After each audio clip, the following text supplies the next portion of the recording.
Eh, Aquí me presento, yo soy Mariano Calderón, presidente de Razonutec, y vamos a dar por iniciada esta charla. ¿Me escuchan bien?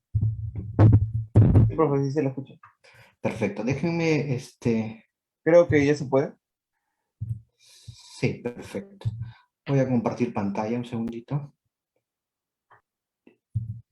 Me confirman también, ¿listo? Me parece que esta está bien. Perfecto. ¿Ven bien? Sí, sí se puede ver, profesor. Ya, déjenme sacar un ratito el chat a un lado para poder ver si que alguien pregunta algo. Eso es. Listo. Ok, entonces, hoy día vamos a hablar un poco de autoencoders. Algunas cosas en las que vamos a concentrarnos es, bueno, una introducción.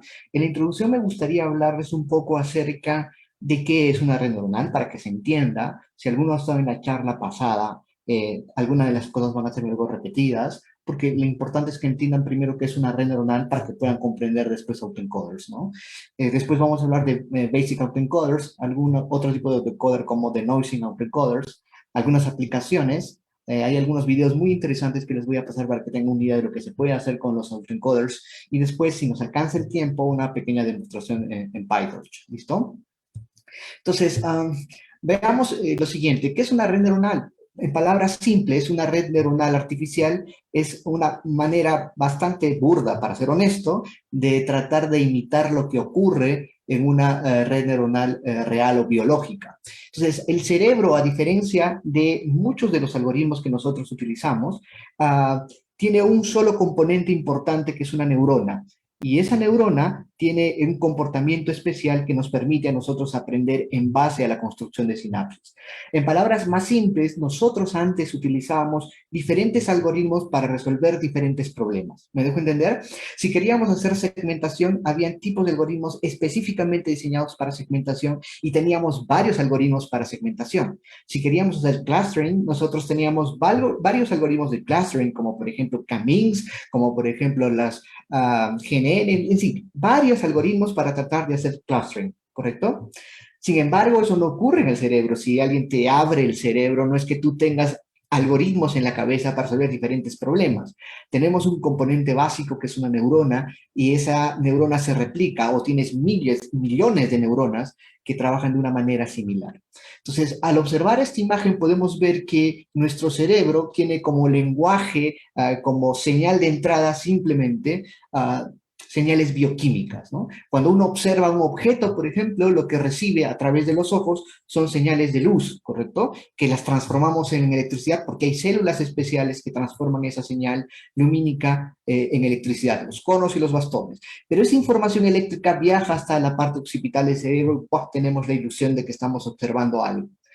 Pero igual en el tacto, cuando nosotros tocamos algo, lo que está ocurriendo en realidad es que tenemos células especializadas que transforman aquello que tocamos, la superficie, la rugosidad, si está caliente o frío, toda esa información es transformada en electricidad que viaja a través de nuestros nervios hasta ciertas partes especiales del cerebro y el cerebro tiene la sensación de que está tocando algo y sabe si está caliente o sabe si está frío, entre otros.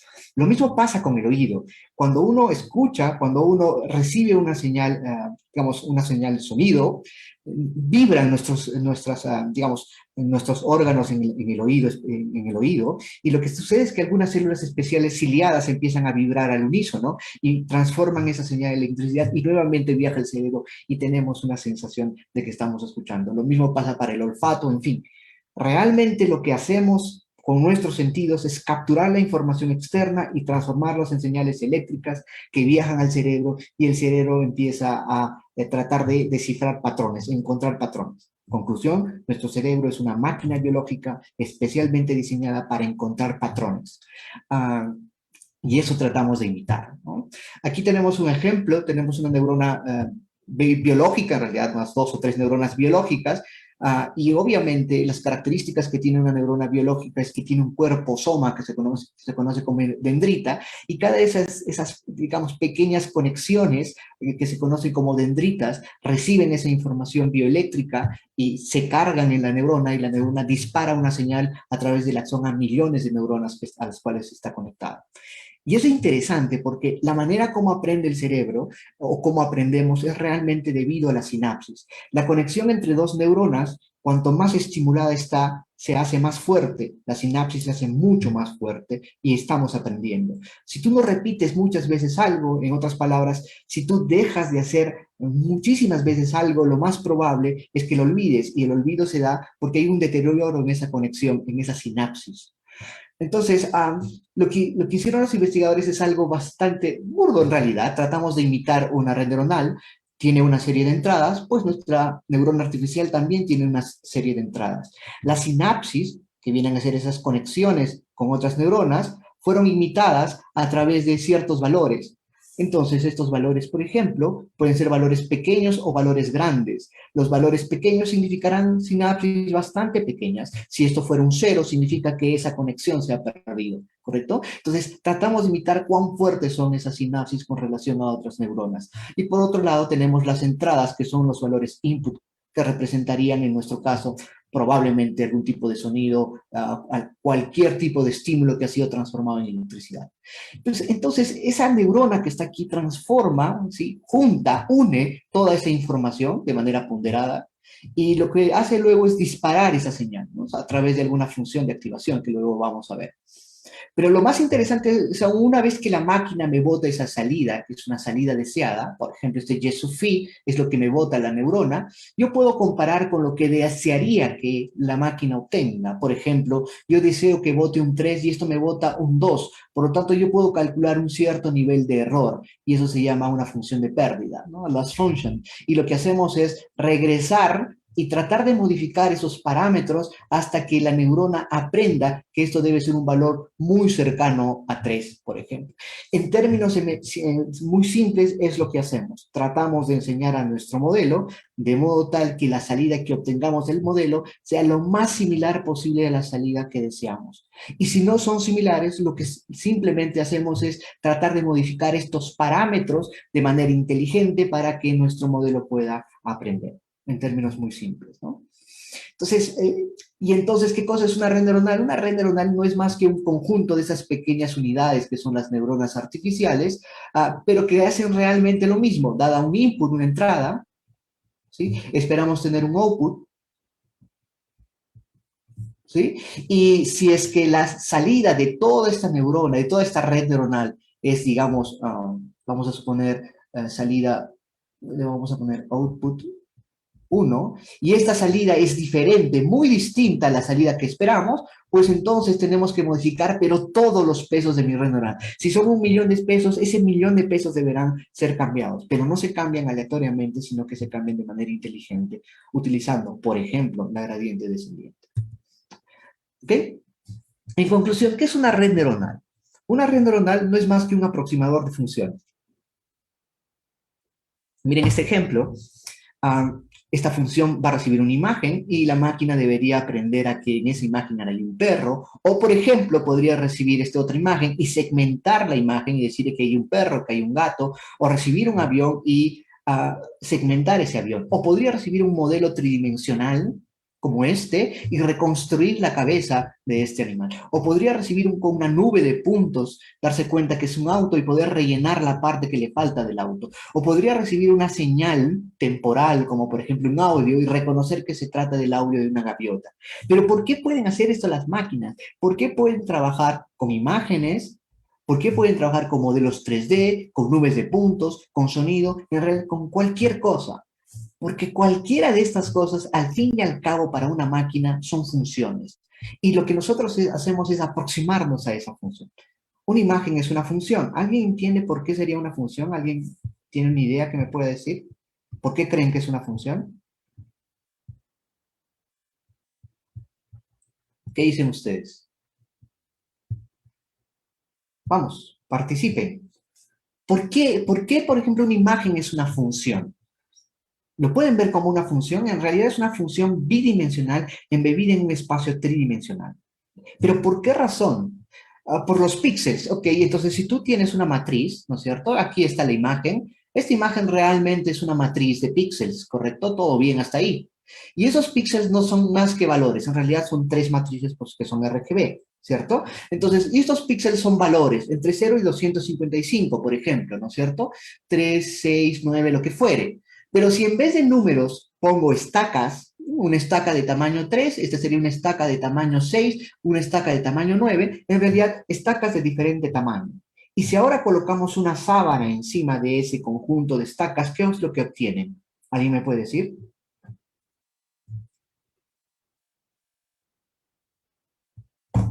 Repito, imagínense que tienen la matriz, que son números, la pones la matriz en el suelo y observas varios números, ¿correcto? Ahora vamos a suponer que en vez de esos números colocamos ciertas estacas, pero con una altura similar al valor del número, ¿correcto? Y si ahora traes una manta y tapas eso, ¿qué obtienes? Una superficie, ¿no es cierto? Una superficie. Sigamos pensando.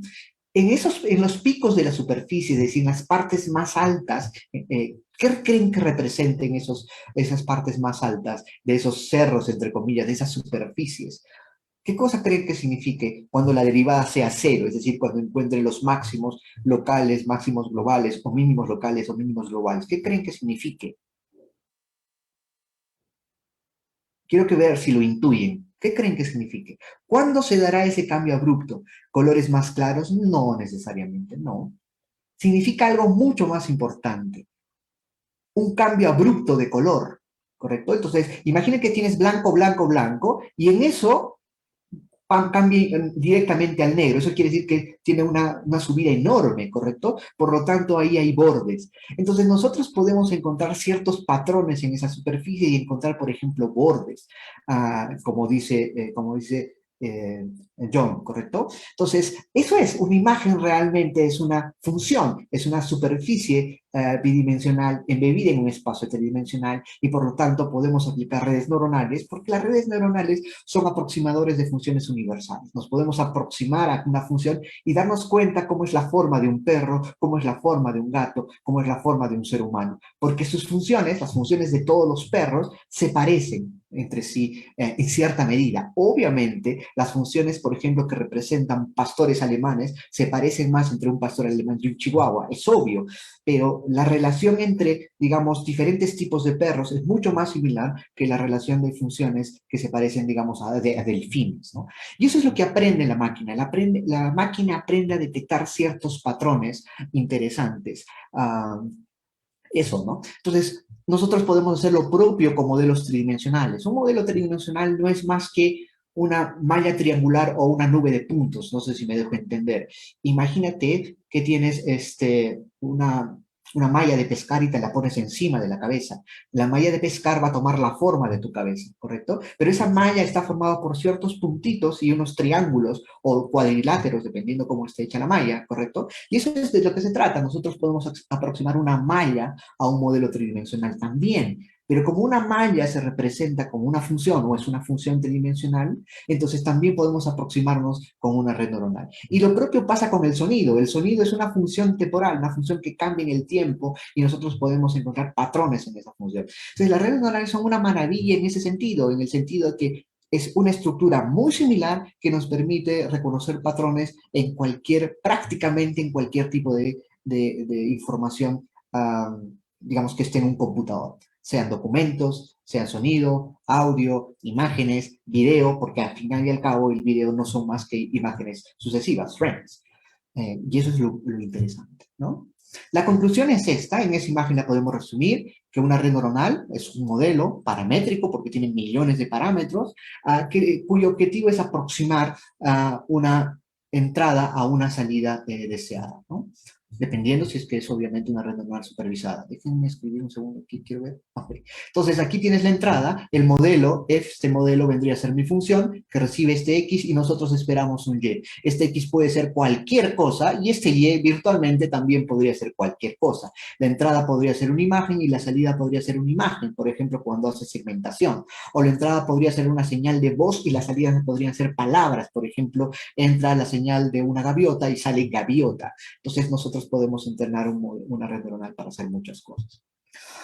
Un ejemplo clásico de una no red neuronal, sino de una sola neurona, para que vean el poder de una neurona, es el concepto de regresión. Entonces, la regresión es algo bastante trivial en el sentido de que el objetivo es encontrar aquella recta que mejor se adapte al conjunto de puntos. Aquí tenemos un conjunto de puntos y nosotros podríamos tener varias rectas. Podría tener esta recta, déjenme poner esto mejor así, o podría tener esta recta, ¿no? Entonces, ahí tenemos, vamos a poner bien, así, tenemos esta recta y tenemos esta recta. Llámele a esta recta L1, a esta recta L2 y a esta recta L3. Visualmente, ustedes pueden darse cuenta que la recta L3 es mejor que la recta L1 y la recta L2. Eso es trivial de darse cuenta, visualmente. Pero ¿cómo la máquina sabe cuál de las rectas es mejor? Si la recta L1, la recta L2 o la recta L3. Entonces, lo que se hace es tener simplemente un modelo, en este caso un modelo es una recta, ¿sí? Entonces, la ecuación de una recta, donde el W sub 1 significa simplemente el ángulo de la recta, por ejemplo, este tiene un ángulo de W sub 1, aquí está, y el W sub 0 significa el bias, la desviación de la recta con respecto al origen, y que hay un bias, ¿no es cierto? Eso significa. Entonces, si yo modifico W1, lo que pasa es que el ángulo incrementa y sería otra recta distinta. Si W1 decrementa, el ángulo disminuye y sería una recta como la L2, por ejemplo, ¿no? Si el W0 aumenta, sería una recta paralela a L3, pero está mucho más arriba, ha aumentado el bias y así sucesivamente. Entonces, ¿cuál es el truco? El truco aquí es cómo encuentro el W0 y el W óptimo, ¿ah? Es decir, cómo encuentro la recta que mejor se adapte a ese conjunto de puntos. Ese es simplemente el hecho. Y lo único que hacemos es medir el error, ¿no? Nuevamente el concepto de error. ¿Cómo así? Yo quiero saber que si mi modelo me da la recta L1, ¿cuánto error hay? Si me da la recta L2, ¿cuánto error hay? Si me da el modelo L3, ¿cuánto error hay? ¿Se entendió? Entonces, simplemente para calcular el error 1, lo único que hago es ver la distancia de cada punto a esa recta, por ejemplo, de este punto, y de este punto, y de este punto. Entonces, cada uno de los puntos tiene una distancia a esa recta. Entonces, hay una distancia 1, distancia 2, y así sucesivamente. Entonces, la sumatoria de estas distancias, aquí está, esta es la distancia, si ustedes se percatan, ¿no es cierto? Es distancia. Y sub phi viene a ser el punto, por ejemplo, este tiene un y sub phi, y esto viene a ser el punto en la recta, que vendría a ser, por ejemplo, si este es y sub phi, este sería el punto en la recta, y acá hay una distancia. Y lo único que está haciendo esto es sumar todas esas distancias y sacar el promedio. Entonces, mi pregunta es, ¿cuál de las tres rectas tendrá en promedio una menor distancia? ¿Cuál será la distancia promedio más chiquita que existe? ¿La de L1, la L2 o la L3?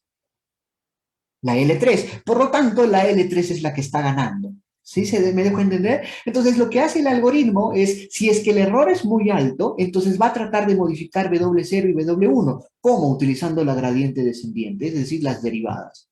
¿Correcto? Entonces, si yo hago una gráfica de este tipo, y esto de aquí significa la función de pérdida o el error, y esto de aquí significa los pesos, W, resulta que si yo tengo un W por acá, podría ser que el error esté muy alto. Y si yo tengo un W por acá, podría ser que el error esté también muy alto. Entonces, si el W está a este lado, ¿sí? Yo debería aumentar W. Pero si el W está en este otro lado, yo debería disminuir W. ¿Y cómo sabe eso la máquina? Por la gradiente, por la gradiente. Aquí la gradiente es negativa, aquí la gradiente es positiva. Y entonces, eso me va a permitir a mí saber si es que el W debería incrementarse o decrementarse. Entonces, esta es la manera inteligente de darnos cuenta si este peso debe subir o debe de bajar, ¿correcto? Simplemente con la derivada. Y es más, podemos darnos cuenta. Vamos a suponer que estamos parados aquí. Si estamos parados aquí, mi pregunta si ustedes es, ¿la derivada sería positiva o negativa? Repito, si estamos parados aquí, entonces la derivada sería positiva o negativa. ¿Qué dicen? Negativa. Y si es negativa, todo esto sería negativo. Y menos por menos da más. Por lo tanto, el W, a este W se le va a sumar un valor y se acerca al óptimo. ¿Correcto? Y si la derivada sería positiva, como en este lado, entonces todo esto sería positivo, pero más con menos da menos, y entonces el W disminuiría para acercarse al óptimo, y el óptimo es cuando la derivada es cero. Ahí podemos decir que encontró la mejor recta. Y es bastante trivial si se dan cuenta. Todos los modelos basados en redes neuronales bueno, no todos, la mayoría, vamos a decir, sí, de los modelos basados en redes neuronales utilizan la gradiente descendiente para saber hacia dónde mover cada uno de los pesos con el objetivo de minimizar el error. ¿Listo? Miren, y eso es lo que hace. Aquí tenemos nuestro modelo, aquí están nuestras entradas, ¿sí? Estos son los inputs. Este es el bias, por ejemplo, ¿sí? El bias tiene una entrada de 1 siempre y un peso. Este es el bias. Y estos aquí son las entradas. En nuestro ejemplo, en el ejemplo anterior, ¿sí? Solamente tenemos una entrada, un solo X, ¿no es cierto? Y un bias, nada más. Perdón, ¿cuáles son los modelos que no utilizan la gradiente descendiente? No es que no sean modelos, sino que no es la única forma de que el modelo pueda aprender. Existen, por ejemplo, algoritmos genéticos que se utilizan también para hacer que la máquina aprenda los pesos. En otras palabras, la gradiente descendiente no es la única forma para hacer que una red neuronal aprenda. Existen otros métodos también. Eso, sin embargo, el más utilizado suele ser la gradiente descendiente. ¿Ok? Perfecto. Entonces, si se dan cuenta, lo que hemos hecho es simple. Hemos multiplicado la entrada por los pesos y hemos tenido esta cosa que están viendo aquí, simplemente de doble transpuesta por X. Y esto nos permite tener una salida obtenida, y aquí es una salida deseada, y obviamente podemos calcular un error mediante una función de pérdida. Una vez que encontramos el error, siempre retropropagamos, regresamos hacia atrás y cambiamos estos valores. Pero ¿cómo cambiamos esos valores? Los cambiamos utilizando, en este caso, la gradiente descendiente. ¿Listo? Este es otro ejemplo. Otro ejemplo es una regresión logística. Esto es para hacer una clasificación. ¿De qué se trata? Imagínense que una persona, tenemos estas personas que tienen COVID, todas estas personas tienen COVID, y todas estas otras personas no tienen COVID. Y dado un nuevo punto, si cae aquí ese nuevo punto, debería ser clasificado como persona sin COVID, y si cae aquí, debería ser clasificado como COVID, ¿correcto? Eso es una técnica de clasificación. Entonces, ¿cómo hacemos esto? Nuevamente, la idea sería encontrar una recta. ¿Pero cuál recta? ¿Qué creen ustedes? ¿Qué recta me conviene utilizar? ¿Encontrar cualquiera, aleatoria? ¿Qué recta me conviene? ¿Qué dicen ustedes? ¿Qué intuyen? Qué recta preferirían tener? ¿Qué recta les convendría tener a ustedes? ¿Alguien que quiera cooperar? Para que no me sienta solo. ¿Qué dicen? Me convendría tener aquella recta que mejor separe ambos grupos. Por ejemplo, esta recta azul es un ejemplo claro porque separa lo mejor posible a ambos grupos, porque si lo separa muy bien, entonces no puedo, digamos, la probabilidad de que cometa un error en clasificación es menor. Pero imagínense que alguien da esta recta. Esa recta sería terrible. ¿Por qué sería terrible? Porque si alguien viene feliz, ¿correcto? Y te dice, por ejemplo, y está por aquí, le vas a decir, señor, usted no tiene COVID, está sano, se va a su casa y se muere, ¿no es cierto? Entonces eso hay que tener cuidado. La idea es encontrar aquella recta que mejor separe a ambos grupos para minimizar la probabilidad de error. Entonces, nuevamente tenemos un modelo y este modelo es una recta, pero no solamente tiene que ser una recta, tiene que ser una recta que mejor separe a ambos grupos. ¿Y cómo sabemos que, digamos, cómo hacemos que mejor separe esos grupos? Mediante esta función de aquí que se llama una función sigmoide, ¿no? Una función logística, ¿correcto? Y esta función logística que ustedes están viendo aquí tiene esta característica. ¿Mm? Entonces, lo que ocurre es que si el valor de la recta, el W transpuesta por X, es muy grande, te dispara un valor cercano a 1. Y si es muy chiquitito, te dispara un negativo, perdón, te dispara un -1.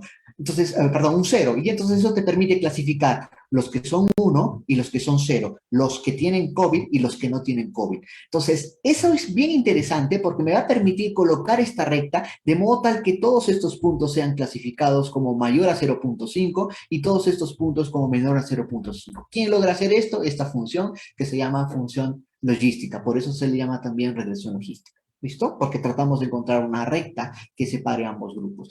Y nuevamente, una vez que tengo el modelo, siempre es lo mismo. Hay que encontrar una función de error y hay que encontrar aquella función de error que me permita medir de alguna manera cuánto error estamos cometiendo.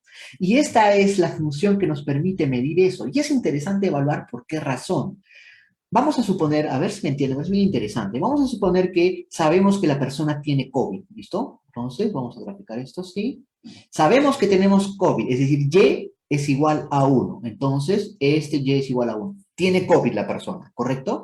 Entonces, aquí va entre 0 y va 1, ¿correcto? Si tiene COVID, sabemos que Y es igual a 1. ¿Y qué pasa si mi modelo, este es el resultado de mi modelo, ¿correcto? ¿Qué pasa si este modelo, el f de x, el modelo, que es esto de acá, me bota un 1? ¿Cuánto es el error? Esto me va a medir el error.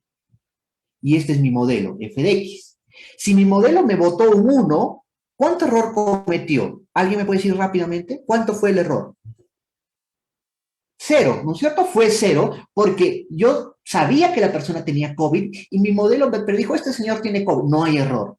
Entonces, a medida que mi modelo se va acercando a cero, me va botando valores cercanos a cero, entonces el error se debe cuantificar hacia arriba, mayor.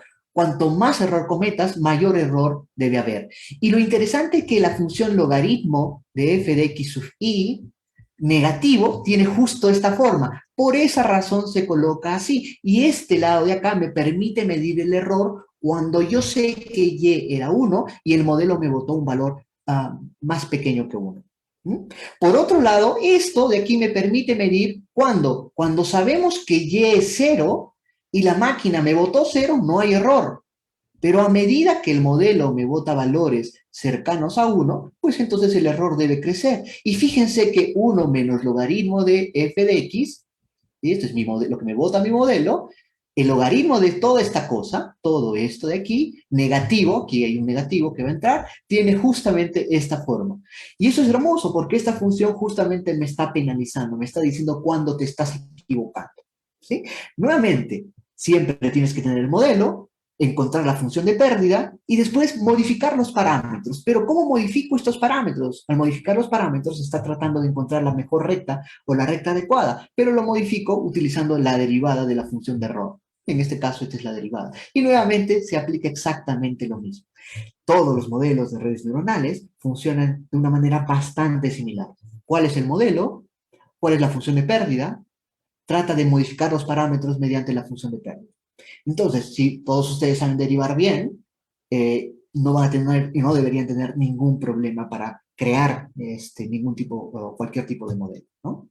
Entonces, nuevamente podemos ver la regresión logística como si fuera simplemente una neurona. Aquí están las entradas, nuevamente aquí están los pesos, con la única diferencia que además de obtener esta recta mediante W sub 0 más W sub 1 X, que es esto de aquí, pasa por una función de activación, donde esa función de activación, en este caso, es la función logística. Eso me dispara un valor entre 0 y 1, y encontramos un error mediante una función de pérdida, y regresamos para modificar los parámetros usando la gradiente descendiente. Perfecto. ¿Ok? Y entonces, ¿qué es una red neuronal? Una red neuronal no es más que un conjunto de estas unidades, donde cuando digo conjunto me refiero a que pueden ser millones realmente de unidades, de células. Esa es la razón por la cual, digamos, cuando se inventó digamos, la primera MLP, que fue en el año más o menos 1945, 1950, 54 me parece, dejó de utilizarse porque el poder computacional que en ese tiempo se necesitaba era demasiado como para poder hacer las cosas que ahora se hacen. Sin embargo, las máquinas que ustedes tienen son extremadamente poderosas en comparación a ese tiempo y ya no hay ese tipo de problemas, ¿no? Entonces, miren esta cosa hermosa, tienes una imagen, esa imagen la podemos convertir en un vector, ¿cierto? Digamos, esta fila de aquí la colocas acá, esta otra fila la colocas aquí y obtienes un vector. Este vector ingresa a mis neuronas y ahí tienes varias capas. Todos estos son los pesos. Acá tienes una matriz de pesos, pueden ser literalmente millones de pesos. Aquí también tienes pesos, ¿correcto? Hasta que la máquina me saca tiene una salida. Esa salida se compara con una salida deseada, calculas un error con alguna función de error, retropropagas y modificas los pesos usando la gradiente descendiente. Todo es exactamente lo mismo, solamente que a mayor escala, por lo tanto, es un poco más complicado probablemente encontrar las derivadas, pero el proceso es exactamente el mismo y es lo interesante de esto. Esa es la conclusión. Un modelo de red neuronal tiene un dataset, recibe un X sub phi, que es, digamos, la imagen, el sonido, el documento, lo que fuera, y la salida deseada, porque vamos a entrenar al modelo, le vamos a enseñar al modelo, ¿no? Entonces el modelo recibe el X sub phi, el modelo computa una salida, que es un yes of i prime, se compara la salida deseada, que es esta que está aquí, la salida deseada, con la salida que me bota el modelo. Tenemos un error, una función de pérdida, y si ese error es, digamos, no es lo suficientemente pequeño, entonces retropropagamos y cambiamos los parámetros del modelo usando la gradiente descendiente. Trivial, eso es todo lo que hacemos en cualquiera de los modelos. ¿Listo? Ok. ¿Hasta ahí alguna pregunta? ¿Se entendió bien?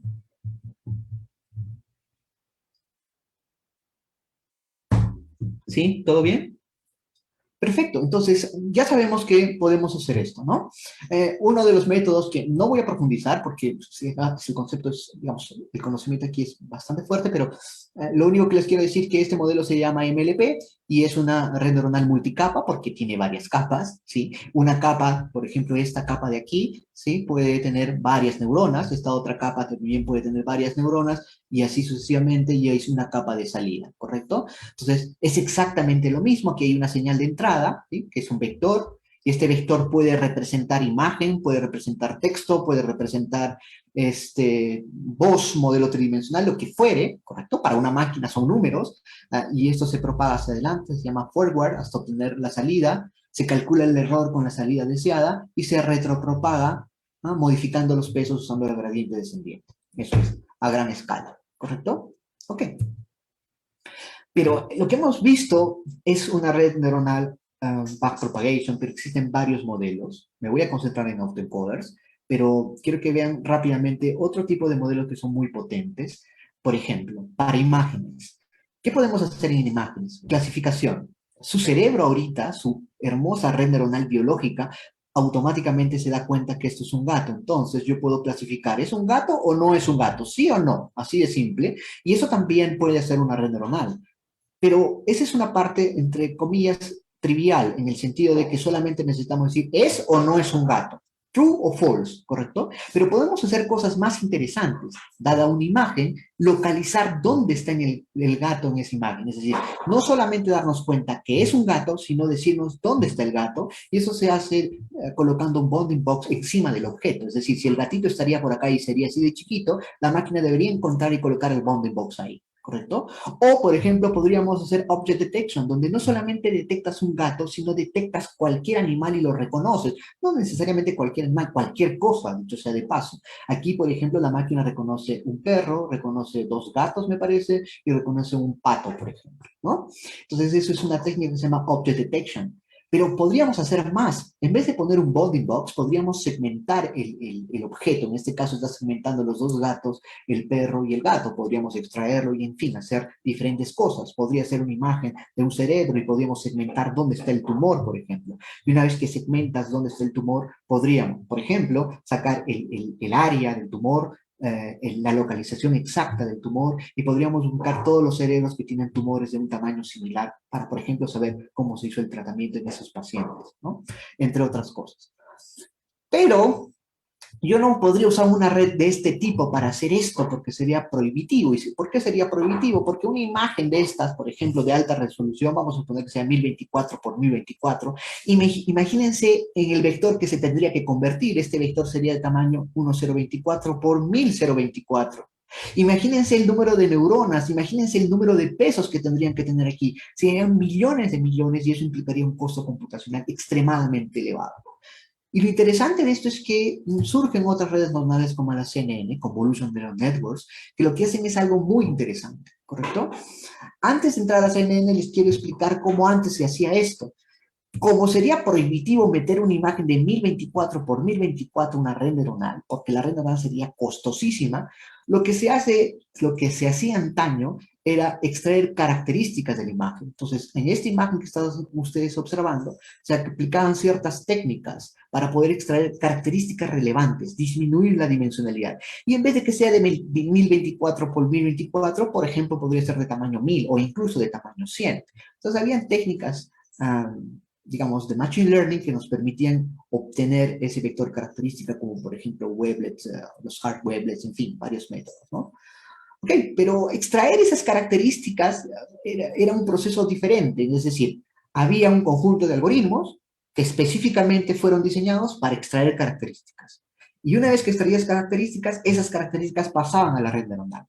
Lo interesante ahora es que la propia red neuronal puede hacer todo eso por sí sola. Es decir, tú ingresas la imagen, digamos, tal cual, a lo bruto, la imagen tal cual está, y la propia red neuronal logra extraer características relevantes de la imagen hasta obtener su propio vector. Es decir, la propia red neuronal, que es todo esto, extrae características en un vector pequeño para luego entrar en mi modelo que han visto antes, en mi modelo de clasificación.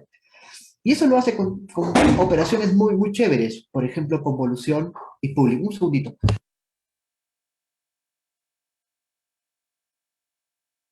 ¿Listo? Entonces, eso se llaman CNN, redes neuronales convolucionales, que sería muy interesante que ustedes después la puedan ver porque son muy, muy, muy simples y muy potentes también. ¿Listo?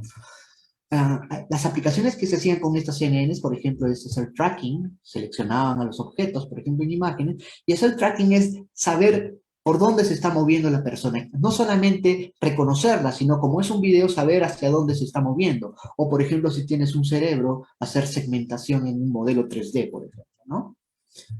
Ok, pero entonces la conclusión es que las CNN, las redes neuronales convolucionales, son modelos específicamente diseñados para trabajar con imágenes. Son extremadamente potentes para trabajar con imágenes. Ojo, no solo trabajan con imágenes, también trabajan con este tipo de señales, pero digamos que son especialmente diseñadas para trabajar con imágenes y son el estado del arte en cuanto a una serie de problemas, de resolver problemas con imágenes. Segmentación, clasificación, localización, digamos, es un boom ahora utilizar las CNNs para ese tipo de problemas. Pero hay otro tipo de datos. Por ejemplo, esos datos son datos temporales, ¿no es cierto? Son series temporales porque cambian en el tiempo. Los electrocardiogramas, los encefalogramas, las señales de sonido, la información de ventas, por ejemplo, el propio texto, ¿no? Entonces, toda esta información tiene un parámetro común, que son variables que cambian en el tiempo. Y así como las CNN son redes neuronales específicamente diseñadas para trabajar sobre imágenes, hay redes neuronales específicamente diseñadas para trabajar con este tipo de señales y son las redes neuronales RNN, Recurrent Neural Network, las redes neuronales recurrentes, que también sería interesante que las puedan ver en algún momento, porque han permitido, digamos, en estos pocos años, generar una serie de aplicaciones extremadamente potentes, como por ejemplo los traductores, ¿no? Los traductores de ahora traducen mucho mejor que un ser humano promedio, por ejemplo, que sabe inglés, pero no es, por ejemplo, no es un C1, ¿no? No es una persona que hable fluidamente el inglés, pero lo hace extremadamente bien, ¿no?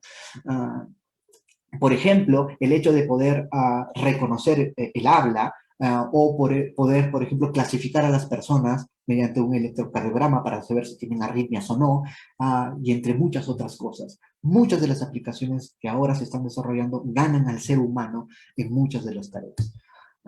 Dentro de las RCNN hay varias variantes que no voy a tocar ahora porque me voy a concentrar en esto.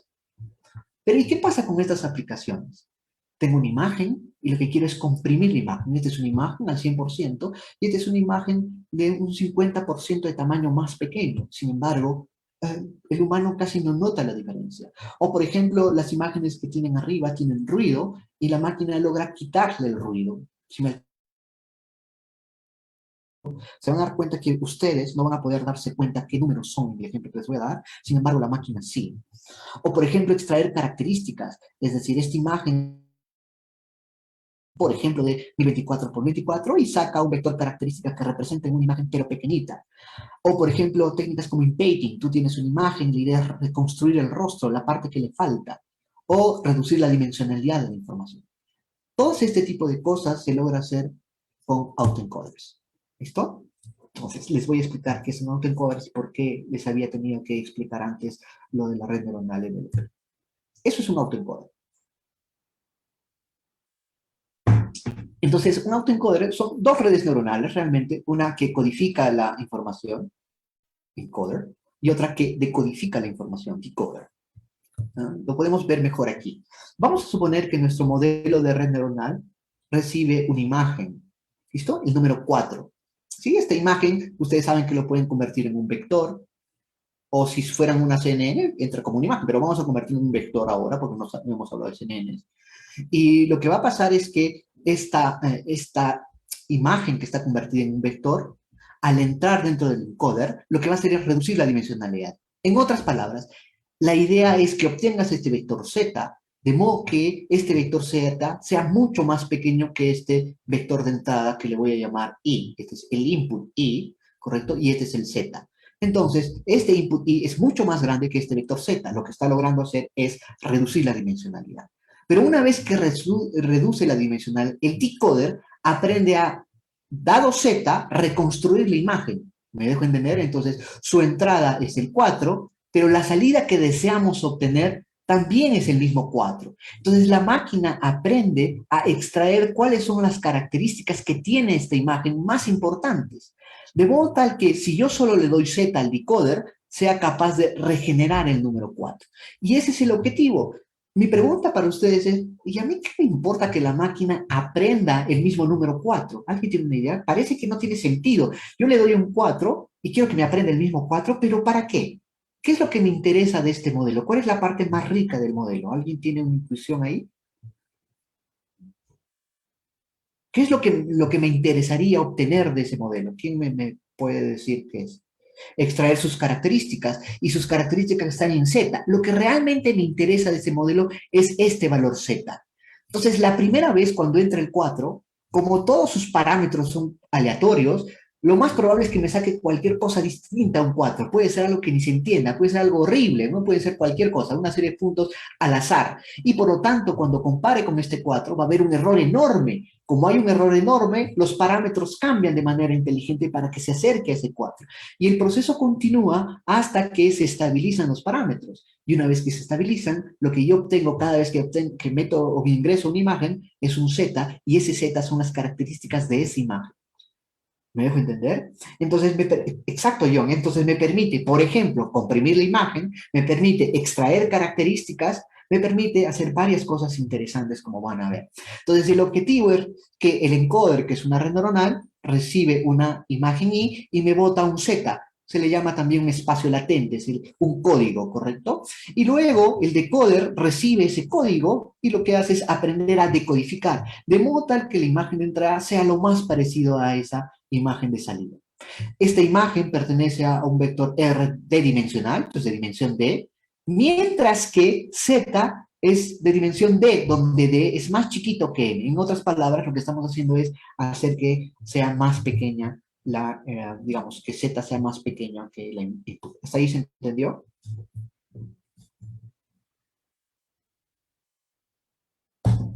Ok.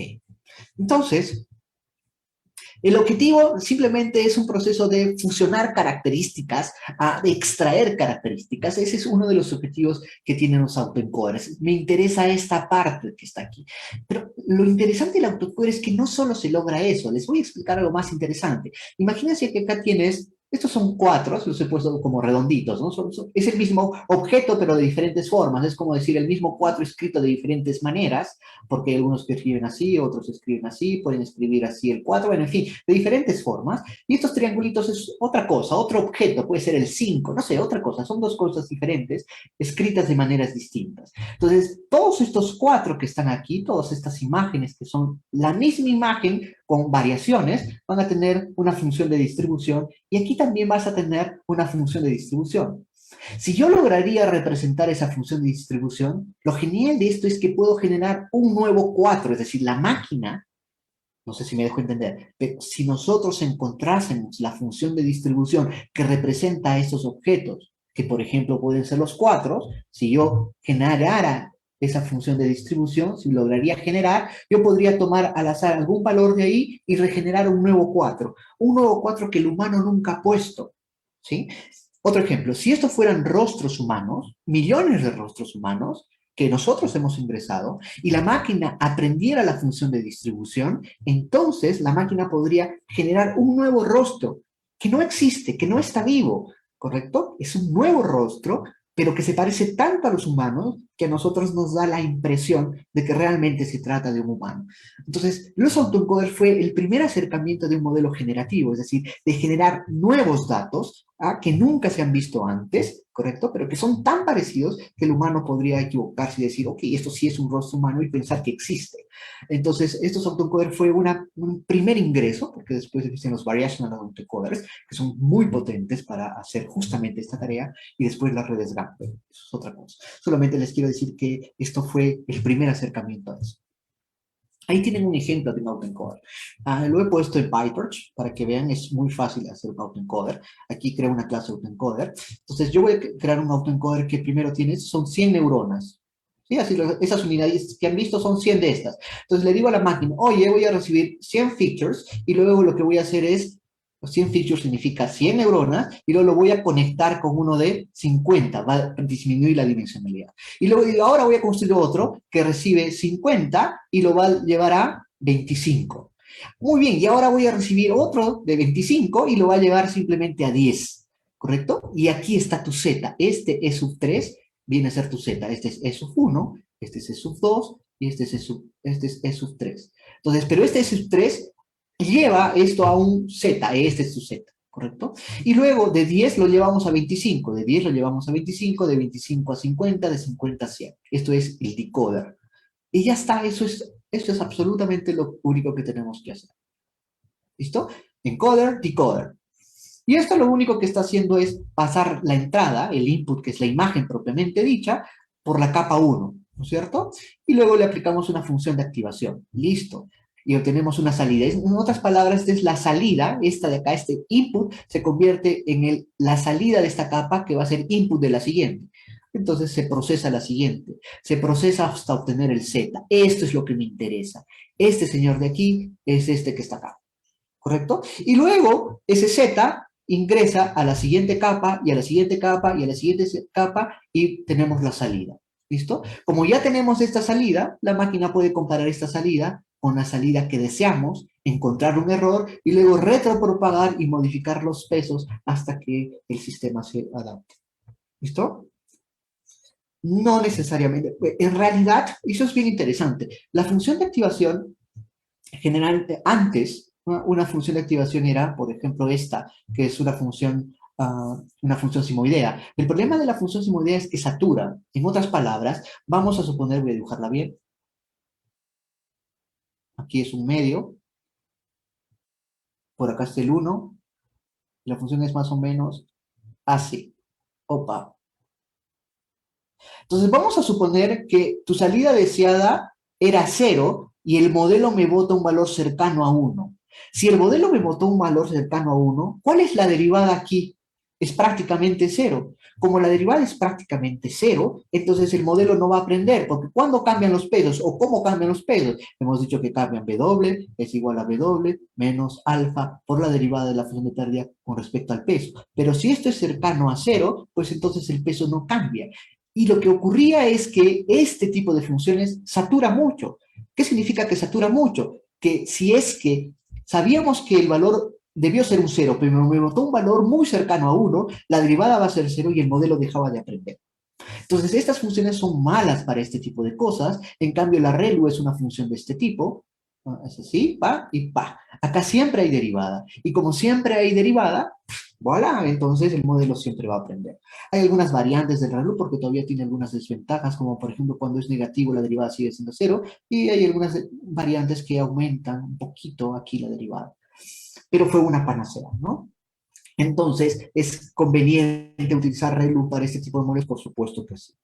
Pero siempre no. Por ejemplo, en la última capa no nos conviene que sea una ReLU y ya van a ver por qué. La última capa me refiero a esta de aquí, no debería ser tanto una ReLU, vendría a ser, por ejemplo, una logística o una tangencial hiperbólica, porque lo que quiero es que me clasifique en dos cosas, ¿no es cierto? Por ejemplo, o 0 o 1, ¿me entienden? O es un número 4 o un 1, depende de lo que quieran hacer. Ok. Entonces, hay varios tipos de autoencoders. Shallow autoencoders significan redes neuronales que tienen muy pocas capas, ¿no? Este es un shallow autoencoder y este también es un shallow autoencoder. Pero este es un undercomplete porque su objetivo es disminuir dimensionalidad. En cambio, este es overcomplete porque su objetivo es maximizar o acrecentar la dimensionalidad. Y esto tiene varios usos también.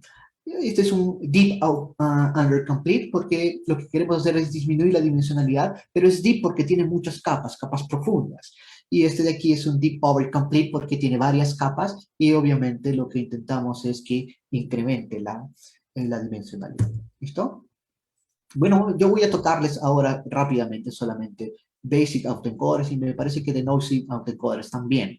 Entonces, hay varios tipos de autoencoders. Por ejemplo, las Convolution Autoencoders son bravazos. Voy a ponerles algún ejemplo sobre esto, un video bien interesante. Los LT, basados en LSTM también, que se utiliza para traductores, por ejemplo.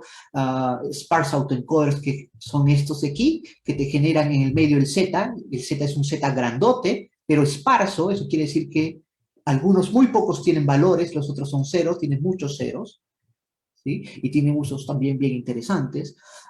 Bueno, y en fin, y estos generativos, que son los que te crean nuevos tipos de datos que nunca has visto, como los variational autoencoder y las redes GAN, ¿no?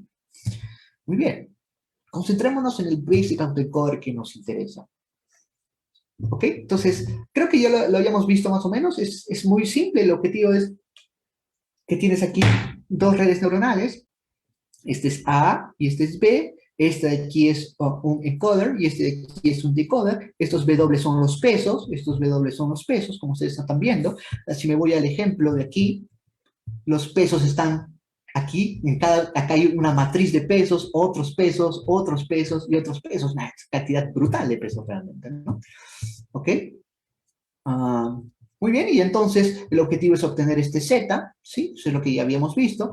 El encoder recibe el X, que viene a ser la entrada, ¿sí? Lo codifica. La manera de codificar es siempre la misma. Esto de aquí no es más que una combinación lineal, pero para que aprenda no linealidad le pasamos por una función de activación. Esa función de activación puede ser ReLU, puede ser sigmoidea, puede ser tangencial hiperbólica, pero se sugiere por las cosas que les he dicho, es conveniente utilizar una función ReLU o sus variantes actuales, ¿no? Porque si no, la máquina va a saturar y probablemente deje de aprender, y eso genera varios problemas, ¿no? Y finalmente, lo único que hace el Basic Autoencoder es una vez que computa este Z entra al decoder, que es otra red neuronal, que hace exactamente lo mismo, es decir, este Z, ya no X, se multiplica por los pesos más un bias, pasa por una función de activación, que nuevo puede ser ReLU, puede ser la que sea hiperbólica, dependiendo del problema, dependiendo de lo que se quiere hacer, y luego se obtiene un X prime, ¿no es cierto? Una vez que se obtiene ese X prime, el objetivo es encontrar una función de pérdida, y esa función de pérdida es esta, por ejemplo, ¿no? La diferencia entre este vector, o sea, este elemento menos este elemento al cuadrado, este elemento menos este elemento al cuadrado, este elemento menos este elemento al cuadrado. En otras palabras, estamos viendo cuán parecidos son. Se llama norma L2 eso, ¿no? Es lo único que estamos haciendo, es ver cuánto se parece. Oye, ¿cuánto se parece este vector, el deseado, con el que he obtenido del modelo? Si hay un error alto, entonces regresa y modifícame estos pesos, por favor, ¿no? ¿Y cómo los modifico? De acuerdo a la gradiente descendiente. W es igual a W menos alfa por la variación de la función de pérdida con respecto a los pesos. ¿Listo? Este alfa también tiene connotaciones bien interesantes y hay muchos optimizadores muy bonitos también. ¿Ok? Pero básicamente, en palabras muy simples, de eso es de lo que trata. ¿Listo? Ok, pero hay cosas más interesantes. Un denoising autoencoder. Y realmente es extremadamente trivial, o sea, parecen cosas complejas, pero son más fáciles de lo que parecen. ¿Qué pasa si el número 4 que tengo? Lo primero es que yo deliberadamente, con alevosía, le aumento ruido, un ruido gaussiano, ¿no? Le incremento ruido, le meto ruido acá, de modo tal que la imagen se convierte en esto. Esta imagen con ruido ahora es la que entra al encoder, ¿correcto? Obtengo un código Z, entra al decoder, pero le enseño a que se trata de este 4, es decir, el 4 sin ruido. En otras palabras, le estoy enseñando a la máquina a quitarle el ruido a este 4 que ha ingresado a mi modelo. Todo esto es mi modelo, ¿no es cierto? Entonces yo quiero que la salida de mi decoder sea lo más parecido posible a este output de aquí. Por lo tanto, lo que le estoy enseñando al modelo es realmente a quitar ruido. Y eso es así de simple. Entonces, si se dan cuenta, lo que entra a mi modelo realmente aquí está el encoder, y lo que entra al encoder es este X, pero más un ruido, es decir, a este X le añado ruido, Acá le añado ruido y obtengo este señor. Y este señor, este que tiene ruido, es el que entra al encoder. El encoder me bota un Z, que es este Z. Ahora el decoder recibe el Z y me obtiene este X prime. Este X prime es mi salida, ¿correcto? Esta salida de aquí, que puede ser un 4 que tiene, digamos, bastante feo, dicho sea de paso, la primera vez, y la idea es que la máquina aprenda. Actúa como un filtro. Más o menos, sí, pero no solamente con un filtro, sino que obtienes varias cosas, como por ejemplo el vector característica que representa a los 4 después de haber extraído ruido. ¿Listo? Muy bien, súper genial, ¿no? Entonces, algunas aplicaciones. Déjenme ir, por favor, aquí, porque tengo unos videos.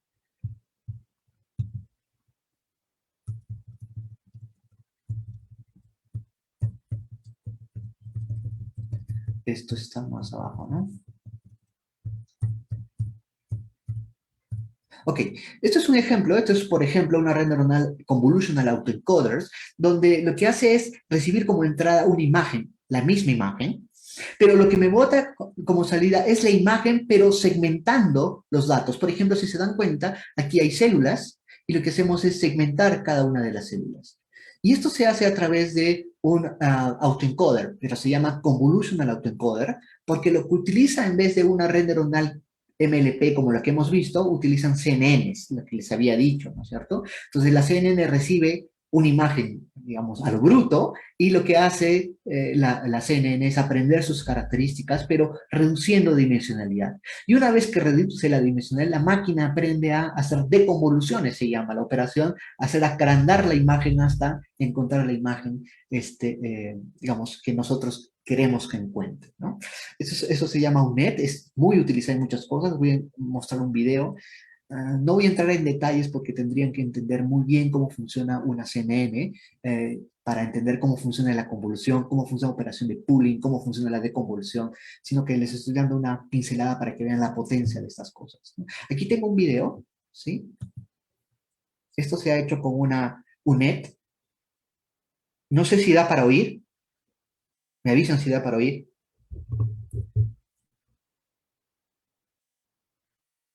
Entonces, lo que estamos haciendo ahí es simplemente segmentar el tumor que está dentro de ese cerebro tridimensional, ¿correcto? Y eso se hace con una UNED, ¿no? Entonces, eso permite para muchas cosas, ¿no? Aquí está la UNED, ¿sí?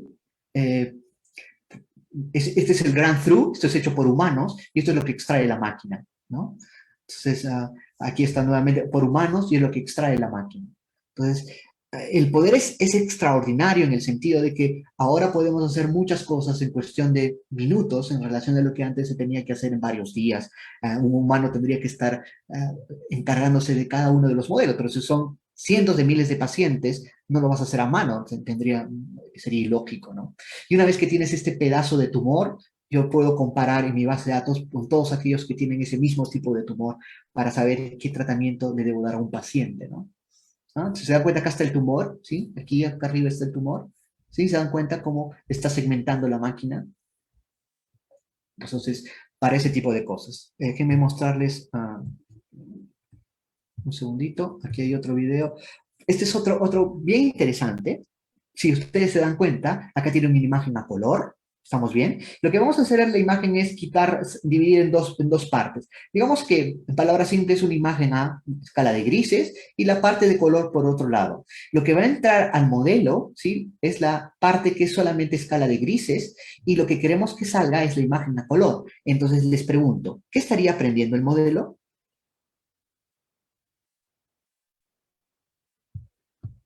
¿Alguien intuye que estaría aprendiendo el modelo?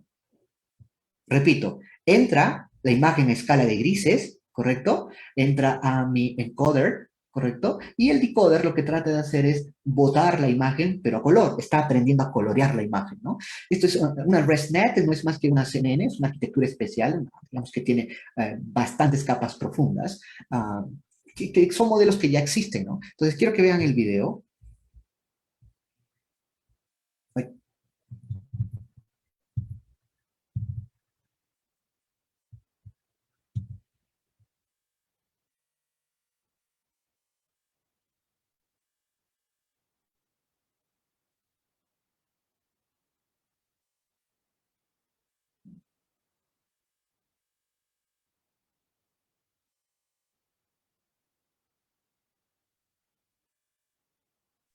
Profe, disculpe, no se escucha el video.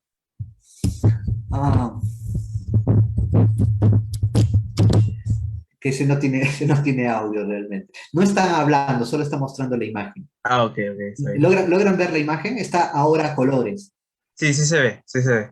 ¿Sí? Entonces, es sumamente interesante las cosas que se pueden hacer mm, con redes neuronales. Realmente no son cosas complicadas. Antaño, los algoritmos de Machine Learning, digamos, antiguos, eran algoritmos más complicados en el sentido que eran modelos más matemáticos que otra cosa, ¿no?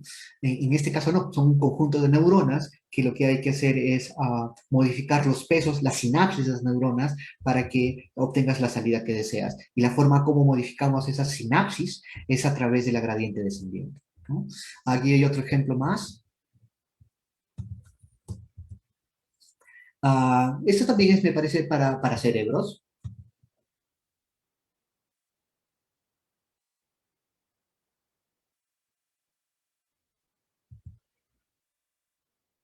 Está muy lenta la red.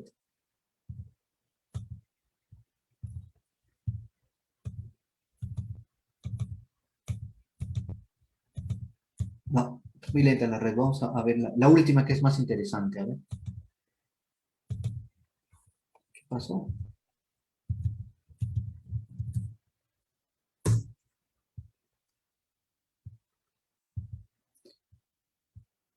Solo quiero que se concentren en la imagen y miren lo que está haciendo. ¿Ven un puente acá? ¿Lo ven? Síganlo viendo y miren lo que va a pasar. Miren lo que va a pasar. Desapareció. ¿Correcto? Es genial, ¿no es cierto? Miren, por ejemplo. Eso se llama impaging, ¿no es cierto? Eso, digamos, impaging es la técnica de, dado que tienes una foto a la cual le falta cosas o está escrita, hay que regenerar la imagen, ¿no? Entonces, observen, listo, ya está reconstruido, ¿no? Pero vamos a ver cosas más interesantes aún, ¿no? Entonces, quiero que vean algo más interesante. Pero, ¿qué pasa? Estos son con fotos, ¿no? Pero miren qué pasa con imágenes. Miren esa imagen.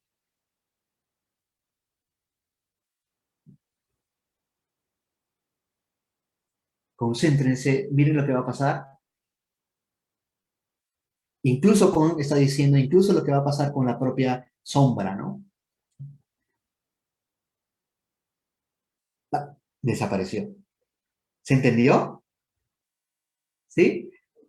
Entonces, parece que nunca hubiera estado ahí, ¿no? Por ejemplo, ahí, ¿no? Desapareció y todo lo que está al fondo continúa sin ningún problema. Entonces, los autoencoders, en general, las redes neuronales están siendo extremadamente potentes para una cantidad impresionante de aplicaciones que existen, que antaño se necesitaban, digamos, algoritmos muchísimo más complejos, ¿no? Y es muy interesante porque aparentemente es como realmente funciona, digamos, no puedo decir realmente, pero aparentemente es como funciona nuestro cerebro. De hecho, las CNNs han sido creadas gracias al avance de la neurociencia, ¿no? Entonces es muy interesante.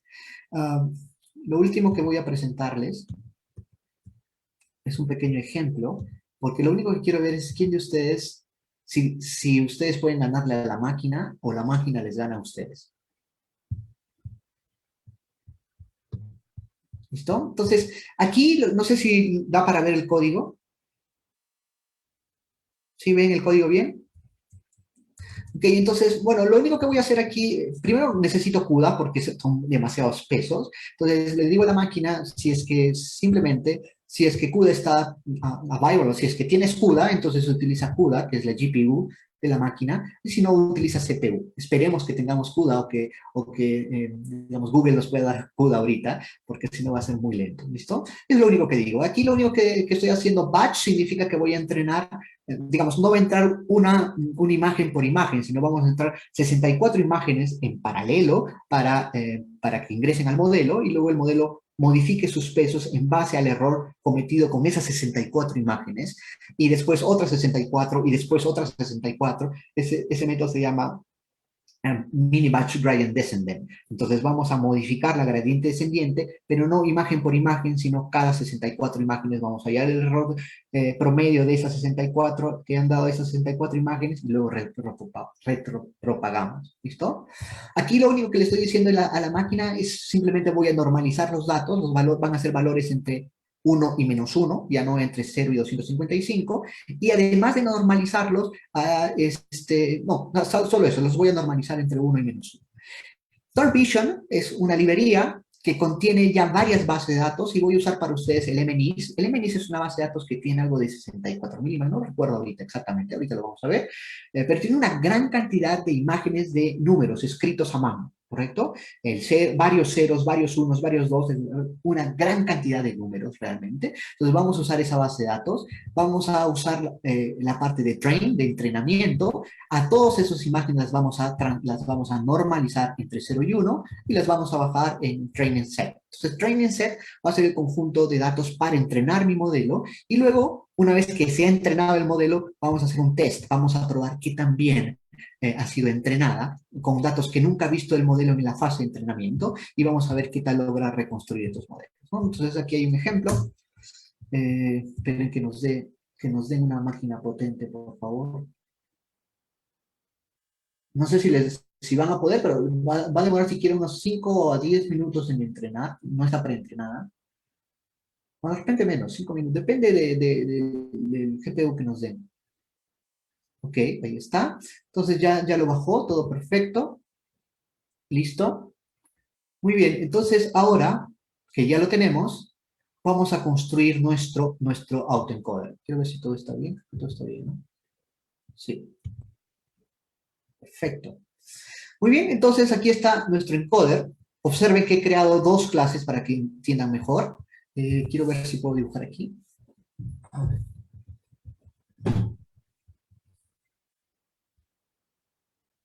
No, aquí. Ok, entonces aquí está el encoder, ¿sí? Todo esto es mi encoder. Entonces yo estoy teniendo la primera capa. Entonces la primera capa es de tamaño 28 por 28. ¿Por qué 28 por 28? Porque mis imágenes, que son los numeritos, el 1, el 4, el 5, son de tamaño 28 por 28 y lo estoy convirtiendo en un vector de tamaño 28 por 28, pero ahora se va a conectar con una nueva capa de 196 neuronas. Eso es lo que estoy haciendo. Va, va. ¿Se entendió? Y luego esta de 196 se va a contactar con una de simplemente 49. Y luego esa de 49 la vamos a conectar con uno de 7, pequeñísima. Esta de 7 viene a ser mi Z. ¿Se entendió, no es cierto? Así de simple. Ya está. Ok, y ahora lo único que hago es a esta imagen, la imagen propiamente dicha, este número que está aquí, entra a la imagen, entra a la primera capa, ¿sí? Pasa por una función de activación ReLU, se la pasa a la siguiente capa, se la pasa a la siguiente capa, y así hasta que obtienes el Z. ¿Listo? El decoder, ¿qué es lo que va a hacer? Al revés, obtiene la de 7 y la de 7 se conecta con una de 49. La de 49 se conecta con una de 196 y la de 196 se conecta con una de 28 por 28. ¿Listo? Y ahí está mi decoder. Lo mismo pasan a través de las capas, ¿no es cierto? Pasan a través de las capas en el forward, a través de las capas, ¿listo? Y luego genero el autoencoder. ¿Y qué es el autoencoder? Simplemente un autoencoder tiene un encoder y tiene un decoder. Qué sencillo, ¿se dan cuenta? Bastante trivial. Déjenme salir de aquí. Perfecto. Y finalmente el forward es pasarle la imagen al encoder, ¿correcto? Obtengo el Z y el Z se lo paso al decoder. Se acabó. ¿No es asombrosamente trivial? Claro que aquí hay varias cosas muy interesantes que hay que estudiar, ¿no? Por ejemplo, cómo se hacen las derivadas. Son cosas muy, muy ricas que obviamente escapan de esta pequeña introducción, ¿ya? Entonces, una vez que ya está construido el modelo, hay que entrenar. Entonces, repito, ¿cómo entrenábamos? Teníamos nuestro modelo, teníamos, en este caso, el número de veces que vamos a entrenar, es el número de épocas que voy a entrenar, la función de pérdida que voy a usar, la forma como voy a medir el error y los datos de entrenamiento. ¿Listo? Entonces, por cada una de las épocas, lo único que voy a hacer es, aquí estoy sacando, si se dan cuenta, acá estoy sacando las imágenes. Pero además a cada imagen le estoy aumentando algo. ¿Alguien me puede decir qué cosa creen que le estoy aumentando? Se percatan que a la imagen, a la propia imagen que he sacado, estas vienen a ser el conjunto de datos de entrenamiento. De ese conjunto de datos saco una imagen y a esa imagen le aumento algo. Exactamente, le estoy aumentando ruido, ¿correcto? Entonces, esa imagen se convierte, acá la estoy transformando en un vector y le estoy llevando al device que viene a ser el GPU para que sea bien eficiente. Entonces, ahora sí, ya que está en un vector, le paso al modelo, le paso al autoencoder, le paso esa imagen, ¿correcto? Y obviamente el modelo recibe esa imagen por aquí, recibe la imagen, se lo pasa por el autoencoder, se lo pasa por el decoder y me bota una salida. Esta de aquí es la salida, es la imagen reconstruida. Y ahora se lo paso a mi función de pérdida. Y la función de pérdida compara la imagen reconstruida con la imagen que queremos, con la imagen deseada, y obtiene un valor de pérdida. Una vez que obtiene la función de pérdida, esta función backward automáticamente del propio PyTorch me calcula las derivadas. En otras palabras, esta parte automáticamente retropropaga y modifica los pesos. Y esto se hace varias veces. ¿Hasta cuándo? Hasta que se alcance ese número de épocas o, si ustedes gustan, hasta que el error sea menor que cero. Y eso es todo, ya se entrena el modelo. Vamos a compilar esto.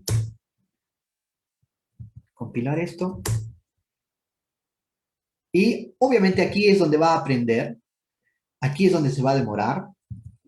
Entonces, ¿cómo hacemos que aprenda? El Learning Radio, ese alfa, el Learning Radio, ese alfa que ustedes vieron, cuando ponía W igual a W menos alfa, ese alfa es la tasa de aprendizaje, que tiene varias connotaciones muy interesantes que no voy a tocar ahora.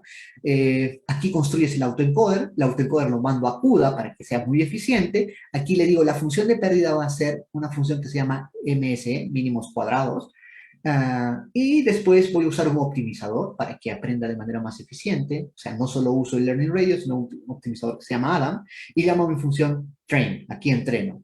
Entonces le paso el autoencoder para entrenar, le paso la función de pérdida, aquí está la función de pérdida y los datos de entrenamiento y listo. Y con eso debería empezar a entrenar.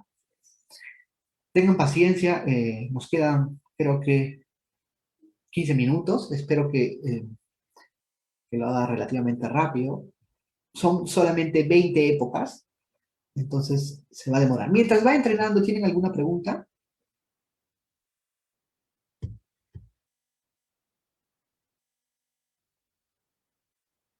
¿Alguna pregunta tienen mientras va entrenando?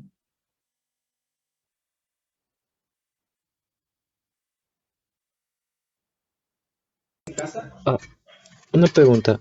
Dime. Más o menos yo he visto un poco sobre esto, pero más por videos y todo. Pero Ujú, en este sistema se está como, he visto, no sé cómo explicarlo, pero por el caso está como autoentrenando, porque yo he visto, creo que hay algunos de este mismo estructura, ujú, que lo que hacen es ingresar una imagen ujú, y la otra imagen tiene que decodificarla justamente.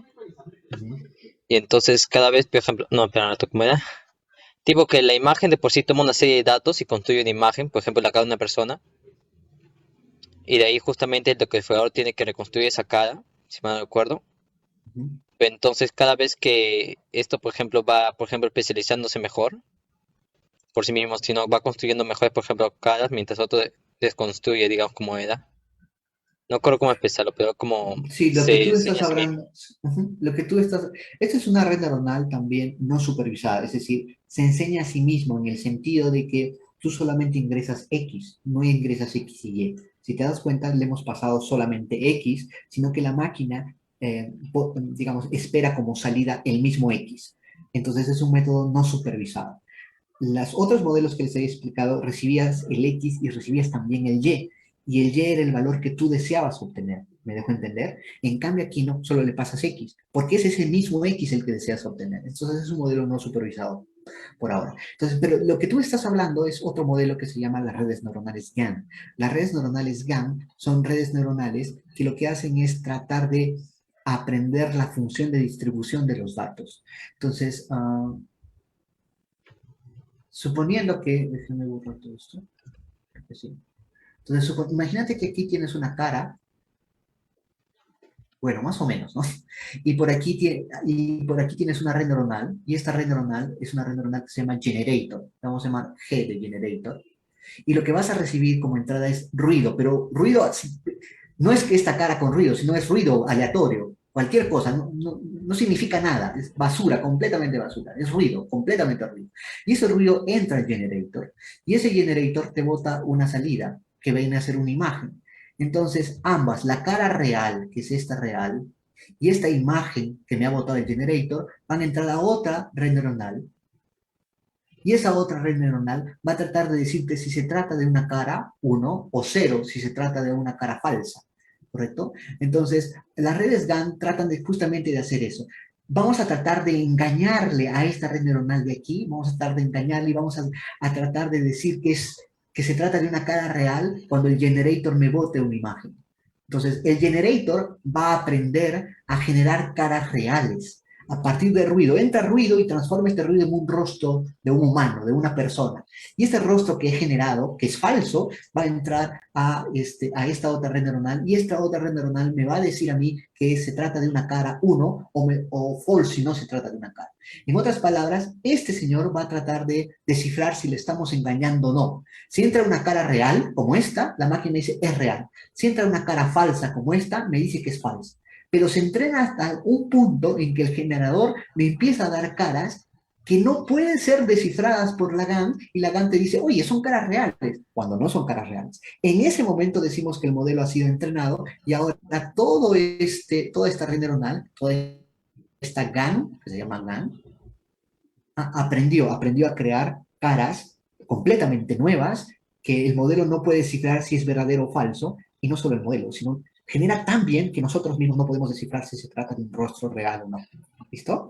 Los autoencoders también pueden hacer eso, sí, que es lo que vamos, no sé si vamos a ver eso ahora, pero los autoencoders también hacen eso, pero no el autoencoder como tal, sino un autoencoder que se llama Variational Autoencoder, cuyo objetivo principal es aprender la función de distribución más que solamente el valor X.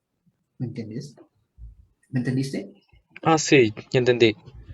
Es como que uno trata de crear, digamos, uno trata de crearlo lo más real que puede mientras otro descifra si es real o no. Así es. Entonces vamos a tratar de engañarle a este modelo de aquí. Este modelo es el generador, el generator, el que crea los modelos, y este modelo es el que decide si es true o false, y lo vamos a tratar de engañar. Y es bien bonita la matemática aquí porque tratamos o trabajamos con el equilibrio Nash, ¿no? El equilibrio Nash es que ambos salgan ganando en realidad. Y lo que trata de hacer es que acá están los datos reales, que son varias caras de humanos reales, y eso tiene una función de distribución que no la conocemos, y la idea es que el generator aprende esa función de distribución, porque si aprende esta función de distribución, yo puedo tomar aleatoriamente cualquier valor dentro de esa función de distribución y va a ser una cara, porque todas estas caras están dentro de esa función de distribución. ¿Entendiste? Sí. Ok. Y miren, ya falta poco, 18, faltan dos o más, 19. ¿Alguna pregunta más mientras termina? Sí, buenas tardes, doctor. Tengo una consulta. Eh, Dime. ¿Es posible tener al encoder y al decoder de forma separada? Es decir, por ejemplo, Sí, claro. digamos, tengo un drone. ¿De qué manera se podría implementar? Lo que pasa es que tú primero lo entrenas, ¿no es cierto? Y para entrenar tienes que tener el encoder y el decoder, ¿correcto? Pero una vez entrenado, tú solamente necesitas el decoder. ¿Me dejo entender? Imagínate, vamos a suponer, ¿ya? Vamos a suponer que tienes, déjame escribir aquí. Vamos a borrar esto. Vamos a suponer que aquí tienes una computadora y acá tienes otra computadora, ¿listo? Y estamos pasando un video, este es un service, un client, por ejemplo, y lo que pasa es que el video realmente son fotos, ¿correcto? Pero estamos haciendo streaming, entonces son fotos en demanda, ¿no es cierto? Entonces, hay una gran cantidad de imágenes que estás mandando, pero imagínate que tus videos son 4K, y como son 4K es extremadamente pesado, y de repente tu ancho de banda no es muy alto, entonces acá el video lo vas a ver, digamos, medio pixelado, se va a saturar, etcétera, etcétera. Entonces, lo que podemos hacer es entrenar un encoder-decoder, ¿correcto? Aquí está, lo voy a dibujar así. Lo entreno con un montón de videos para que aprenda a codificar los videos. Una vez que este modelo ha aprendido, lo único que tengo en el client es el decoder. Y lo único que paso por el canal, por la fibra o lo que fuere, son los zetas, que son versiones muy compactas, ¿correcto?, de la imagen, son las codificación. Y estos zetas viajan felices por la red hasta llegar al decoder, y el decoder lo único que hace lo regenera y tú ves en tiempo real las imágenes con alta resolución. ¿Me entendiste? Entonces, están separados, sí, porque el decoder está aquí. Todo lo único que necesitas aquí es el decoder, no necesitas el encoder. Pero sí necesitas el encoder-decoder para entrenar, porque la modificación de los pesos se hace a través de todo el modelo. ¿Me entendiste? Sí, doctor, muchas gracias. Una última consulta. ¿Esto, por ejemplo, se Dime. podría implementar, no sé, en un microcontrolador o necesita mucha más potencia? Necesitas potencia, ¿no? Son, digamos, es una gran cantidad de pesos, al menos para entrenarlo, ¿no? Entonces, una vez que esté entrenado, realmente lo único que necesitas es, pues, programarlo donde te dé la gana realmente, y los pesos, digamos, que es lo que le da vida a la red neuronal, digamos, el conocimiento de la red neuronal está en sus pesos. Entonces, si tú aprendes los pesos, no sé si me dejo entender, imagínate que estas son las neuronas, 3 neuronas nada más, estas están conectadas así, ¿me dejo entender? Hasta ahí, este con esta, me falta esta con esta, ¿correcto? Entonces, ahí hay una matriz, si te das cuenta, de 3 por 2, ¿no es cierto? 3 por 2. Ajá. Y acá hay ciertos valores. Esos valores son los que se entrenan. Y una vez que se aprenden, estos pesos los puedes mandar a cualquier lado y regeneras la red neuronal sin necesidad ya de entrenarla, porque ya está entrenada y está listo para usar. Entonces, tú lo puedes entrenar en una máquina potente y una vez que tienes los pesos, los puedes llevar a cualquier, incluso a un celular que no tenga mucha potencia, siempre y cuando el modelo no sea un modelo con muchos pesos, ¿no? Eso también hay que ver. Ya está, entrenado. ¿Me entendiste? Sí, doctor, muchas gracias. ¿Cómo salgo de aquí? Muy bien, ya está entrenado. ¿Y cómo sabemos que está entrenado? Aquí podemos ver, ¿no? Entonces, este es el error de reconstrucción. Al principio es alto y a medida que pasan las épocas, el error disminuye hasta tener un error pequeñito. Eso quiere decir que la máquina está lista.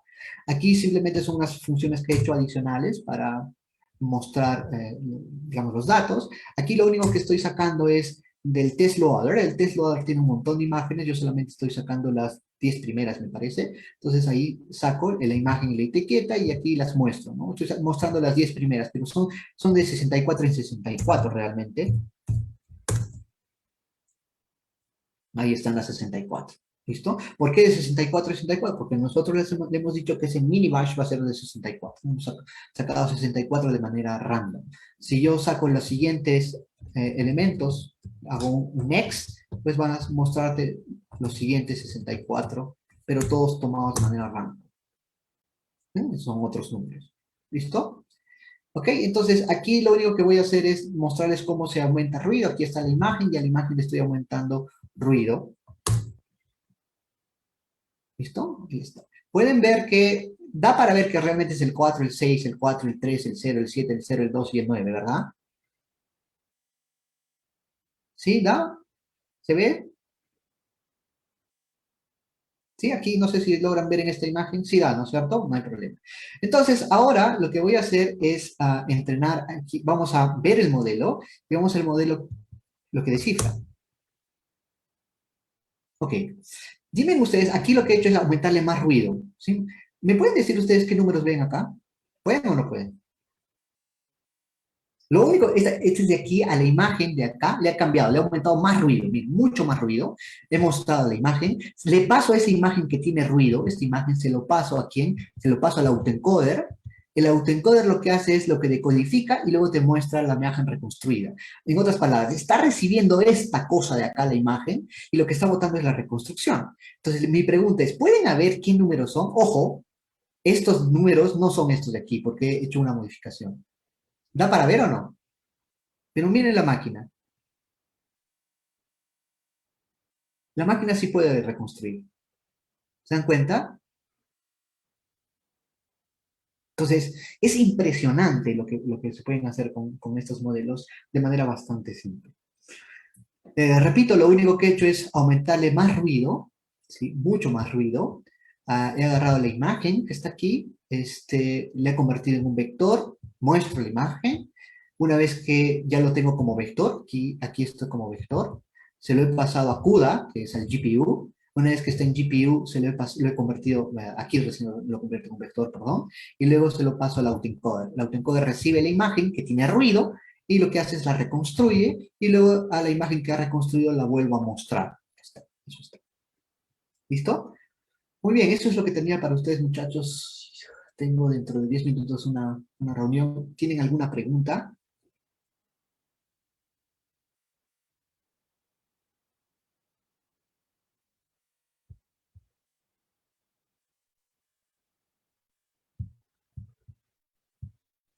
Bueno, profe, si...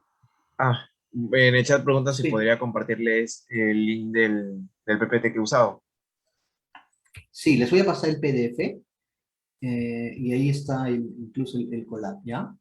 Te lo paso a ti por correo, ¿te parece? Y se los pasas a los asistentes. Sí, está bien, no se preocupe. Ah, perfecto. Listo. Y por otro lado, si eso es toda la presentación que tenía, quisiera Sí. abrir un pequeño espacio, ya que en el Forms hay algunas preguntas que le han dejado, muy aparte de las que han estado mencionando en el chat. Ok, con gusto, Ya. dígame. Una de las preguntas es, ¿qué aplicaciones de autoencoders destacan en la química computacional? Mira, no te puedo decir cuáles están destacando actualmente, pero sí te puedo decir cuáles yo utilizo más. Por ejemplo, yo trabajo en algo que se llama geometría computacional y nosotros utilizamos, por ejemplo, autoencoders para reconstruir modelos 3D. Entonces, te explico. Imagínate que tienes una vasija, es un proyecto en que hemos trabajado, y esas vasijas son vasijas pre-incas y esas vasijas están rotas. Y lo que queremos hacer es reconstruir esas vasijas para luego imprimirlas en 3D, por ejemplo, y tener la vasija completa. Entonces, lo que hacemos es usar justamente autoencoders, pero son autoencoders especiales en el sentido de que no trabajan con imágenes, sino trabajan con nubes de puntos que representan el modelo 3D. Entonces, lo que hacemos nosotros es, tomas una vasija pre-inca, la llevas a un escáner 3D, el escáner 3D te genera la nube de puntos, y así como una gran cantidad de vasijas, ¿correcto? Entrenamos al modelo de modo tal que le das una vasija con pedazos rotos y le das una vasija reconstruida, de modo tal que aprenda a reconstruir las vasijas. La conclusión es que al final tenemos un modelo que aprende a rellenar la parte faltante de los modelos 3D. Otra cosa que hacemos es, imagínate que tienes, ¿qué puede ser? Imagínate que tienes un chocolate, no sé si conocen el chocolate de Liberica, o si tienes una, qué sé yo, una taza, como esta taza de porcelana, la tiras al suelo y se rompe en pedazos. Obviamente está escaneado cada uno de los pedazos y ves cómo reconstruyes el modelo tridimensional, ¿no? Cómo reconstruyes las piecitas para tener nuevamente el modelo 3D. Entonces, para ese tipo de cosas, por ejemplo, en mi caso solemos utilizar los autoencoders. Como has visto, también se utiliza mucho en medicina, como por ejemplo para trabajos de segmentación específicamente. Dada una imagen, tú tienes como salida una imagen, pero la imagen segmentada, por ejemplo. ¿Sí? Se utiliza también para traductores, por ejemplo. ¿De qué manera? Porque uno, digamos, el encoder lo que hace es recibe la oración que está en inglés, por ejemplo, y te codifica en un vector pequeño y después a otra red neuronal decodifica ese vector pequeño en el idioma que estás buscando. Entonces tienes un autoencoder que sirve para traducir. Pero ese autoencoder están formados no por CNNs, sino están formados por redes que se llaman LSTM. LSTM que codifica y el LSTM que decodifica. Entonces hay una variedad de cosas que se pueden hacer. ¿Qué otra pregunta tiene? También preguntan, ¿qué complicaciones existe aún en las redes neuronales y Deep Learning? En realidad, aún existen varias complicaciones, por ejemplo, el problema del overfitting, ¿no? Tú necesitas una gran cantidad de datos y además hay una gran cantidad de hiperparámetros. Entonces, el problema está, ¿cuál es la cantidad de capas necesaria para que tu modelo pueda aprender bien? Si tengo demasiadas capas, entonces puedo cometer un problema, un overfitting. Y además puedo gastar mucho recurso computacional.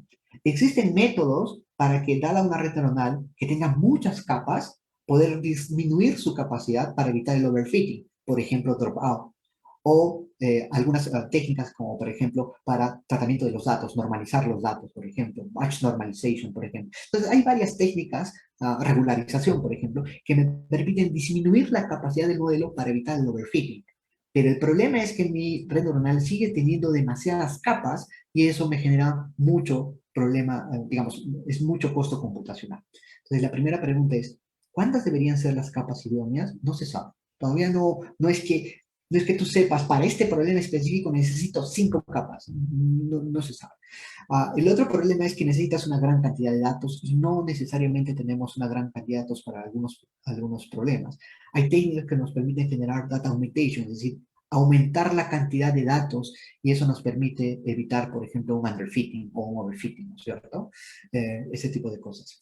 Por otro lado, las funciones de activación, ¿no? Antiguamente nos dimos cuenta que las funciones de activación, como por ejemplo la función tangencial hiperbólica o la función simoidea, saturaban a la red y por lo tanto encontraron otras funciones como por ejemplo la ReLU y algunas variantes que han sido un boom, porque son estas funciones las que han permitido que ahora las redes tengan cientos de capas, varios cientos de capas. Pero aún existen problemas de explosión de la gradiente explota, gradient explosion, o el desvanecimiento de la gradiente. Cuando tienes demasiadas capas, lo que está sucediendo al hacer la derivada, que se empieza a perder, la derivada empieza a ser cada vez más pequeña hasta tender a cero.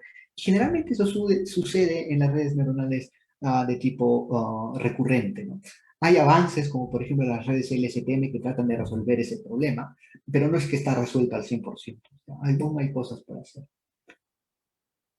¿Alguna otra pregunta, chicos? Sí, dice, ah,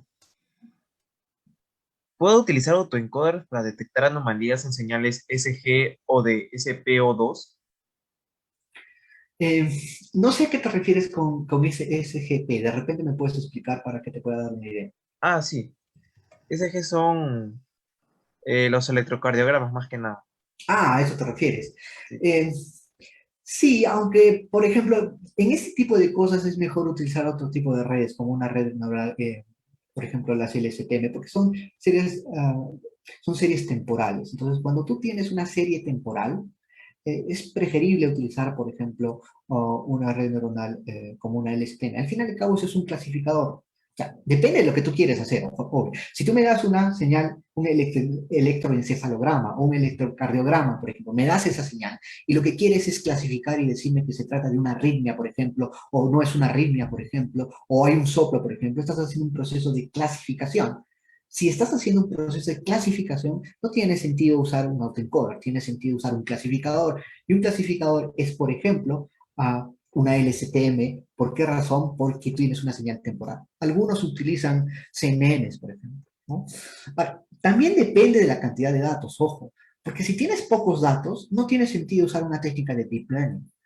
¿Me dejo entender? Si tienen pocos datos, realmente es preferible usar una técnica clásica como un super vector machine, por ejemplo, que funciona muy bien para clasificar este tipo de cosas por ejemplo, señales electrocardiográficas, por ejemplo.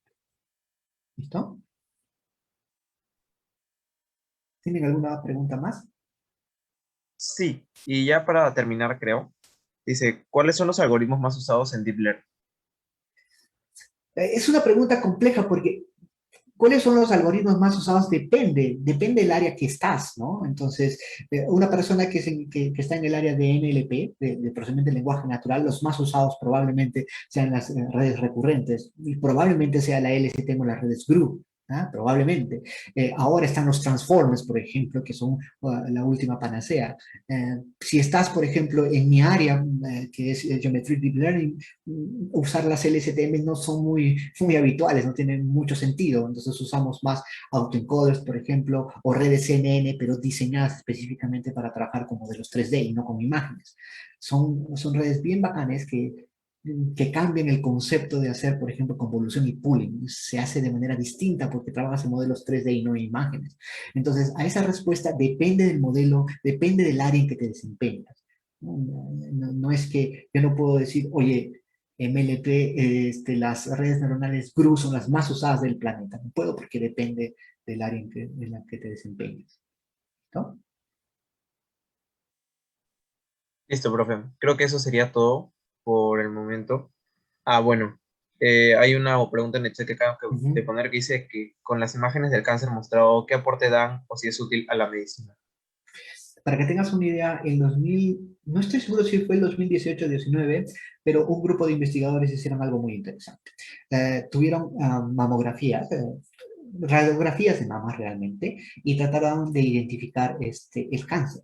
Y compararon los resultados de esos modelos con ciento y pico, 128 si mal no me equivoco, no estoy seguro, pero con un conjunto de personas expertas en detección de cáncer en ese tipo de imágenes. Y la conclusión es que el modelo de inteligencia artificial es vano. Entonces, eso nos dice a nosotros la potencia que tiene esto, ¿no?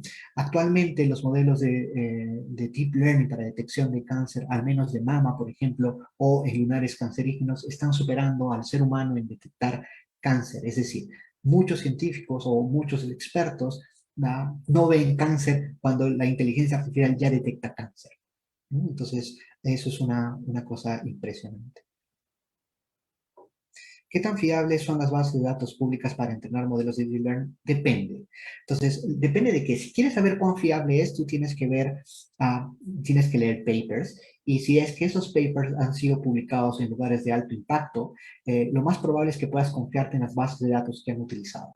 Entonces, lo mejor que puedes hacer para probar tus modelos son en bases de datos que son utilizadas por investigadores para hacer sus investigaciones. Y no por cualquier investigador, sino con investigadores que tienen un alto impacto, porque, digamos, sus publicaciones se guardan en revistas que son extremadamente, digamos, minuciosas en el momento de evaluar. Entonces, no es que tú busques en Google y digas, a ver, una base de datos, y la tomas y haces tus pruebas. No, tienes que buscar bases de datos que son muy utilizadas, sobre todo por científicos para sus trabajos. ¿Algún libro? Uno de los mejores libros que has, digamos, que para mí, a mí me gusta mucho, es el libro de Young Fellow, ¿no? Es, digamos que es el libro de bandera que lo deberían tener. Se llama Deep Learning de Young Fellow, es el libro bandera que deberían tener y además está libre en internet, lo pueden bajar. Y ese libro les va a hablar, digamos, de CNN, les va a hablar de redes neuronales para imágenes, o sea, CNN, les va a hablar de redes neuronales convolucionales, les va a hablar de redes neuronales de autoencoders, va a llegar incluso a variational autoencoders de redes GAN. De hecho, dicho sea de paso, Young Fellow fue el que inventó las redes GAN. Listo. Muy bien.